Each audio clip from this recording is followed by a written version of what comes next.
नमस्कार दोस्तों, मैं डॉक्टर रेखा गौर। आज हम हनुमान चालीसा के विषय में बात करेंगे। हनुमान चालीसा अवधी भाषा में लिखी एक काव्यात्मक कृति, जिसमें प्रभु श्री राम के महान भक्त हनुमान जी के गुणों एवं कार्यों का 40 चौपाइयों में वर्णन किया गया है। ज़्यादातर परिवारों में हनुमान चालीसा नियमित रूप से पढ़ी जाती है, परंतु आज भी लोग इसे केवल हनुमान जी की स्तुति समझकर पढ़ते हैं, जबकि तुलसीदास जी द्वारा रचित यह कृति अपने अंदर गहरे अर्थ छिपाए हुए है। यह हमें जीवन जीने की कला सिखाती है। अगर हम इसके अर्थ को समझ लें तो जीवन में सफलता प्राप्त करना संभव है। यह हमें मानसिक रूप से मजबूत बनाती है, भीतरी शक्ति देती है। आज हम इसकी चौपाइयों के कुछ अर्थ समझने का प्रयास करेंगे। हनुमान चालीसा की शुरुआत होती है गुरु से। श्री गुरु चरण सरोज रज, निज मन मुकुर सुधारी, बरनउँ रघुबर विमल जसु, जो दायक फलचारी। बुद्धिहीन तनु जानिके, सुमिरो पवन कुमार, बल बुद्धि विद्या देहु, मोहि हरहु कलेस विकार। अर्थात अपने गुरु के चरणों की धूल से अपने मन के दर्पण को साफ करता हूँ। हमारे जीवन में गुरु का बहुत महत्व है, क्योंकि वही सही मार्गदर्शन करता है। वह कोई भी हो सकता है, हमारा मेंटोर, हमारा शिक्षक, हमारा बॉस, हमारे माता पिता या कोई दोस्त।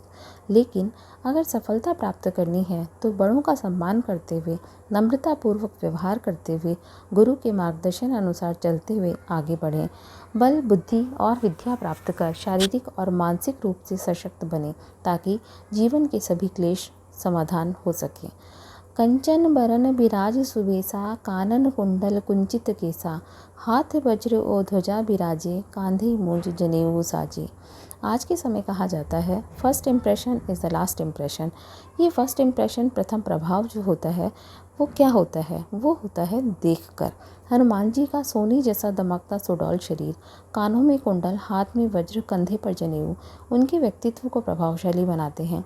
वैसे ही हमें सफलता पानी है तो हमारा पहनावा, रहन सहन प्रभावी होना चाहिए। हमें कब, कहाँ, कैसे कपड़े पहनने चाहिए इसका ज्ञान होना चाहिए, ताकि हमारी छवि बेहतर बन सके। विद्यावान गुणी अति चातुर, राम काज करिबेको आतुर, प्रभु चरित सुनिबेको रसिया, राम लखन सीता मन बसिया। अर्थात हनुमान जी विद्यावान हैं, गुणी हैं और चतुर हैं। अपने प्रभु श्री राम के कार्यों को करने को हमेशा तैयार रहते हैं। हमें भी विद्यावान होना चाहिए, डिग्री के साथ गुणों को भी बढ़ाना चाहिए, बुद्धि से चतुर होना चाहिए। जीवन जीने के लिए तीनों बहुत आवश्यक हैं। हनुमान जी हमेशा राम जी की कथा सुनना चाहते हैं। उनके हृदय में राम, लक्ष्मण और सीता जी निवास करते हैं। इससे शिक्षा मिलती है कि हमें भी कुशल श्रोता होना चाहिए। सुनने की कला विकसित किए बिना हम अच्छे लीडर नहीं बन सकते। सूक्ष्म रूप धरि सियहि दिखावा, विकट रूप धरि लंक जरावा। हनुमान जी ने अशोक वाटिका में सीता जी के समक्ष जाने के लिए सूक्ष्म रूप धारण किया और लंका दहन करने के लिए बड़ा स्वरूप धारण कर लिया। अर्थात हमें भी ये पता होना चाहिए कि कब, कहाँ और कैसा व्यवहार करना है। ये कला हनुमान जी से सीखी जा सकती है। अक्सर लोग यही तय नहीं कर पाते कि उनकी कहाँ क्या भूमिका है। तुम्हरे मंत्र विभीषण माना, लंकेश्वर भय सब जग जाना। हनुमान जी ने विभीषण को सही सलाह दी और उसे मानकर विभीषण लंका के राजा बन गए। उसी प्रकार हमें भी इस बात की समझ होनी चाहिए कि कब और क्या, कहाँ सलाह देनी है। अकारण ही कही गई बातें हमारी छवि को नुकसान पहुंचाती हैं। अतः सही समय पर ही सही बात की जाए तो बेहतर है। प्रभु मुद्रिका में ली मुख माही, जल्द लांघी गए अचरज नाही। हनुमान जी राम जी के नाम की अंगूठी मुंह में रखकर पूरा समुद्र पार कर गए। अगर हम भी अपने इष्ट पर पूर्ण भरोसा रखें तो मुश्किल से मुश्किल का समस्या भी सरलता से प्राप्त कर सकते हैं। अपने और अपनों पर पूरा भरोसा रखें। राम दुआरे तुम रखवारे, होत न आज्ञा बिनु पैसारे, सब सुख लहे तुम्हारी सरना, तुम रक्षक काहू को डरना।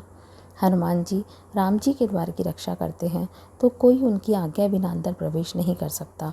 हनुमान जी को बच्चों के चरित्र की रक्षा के लिए द्वारपाल बनाइए, ताकि उनसे प्रेरणा लेकर बालक का चारित्रिक और नैतिक विकास हो सके।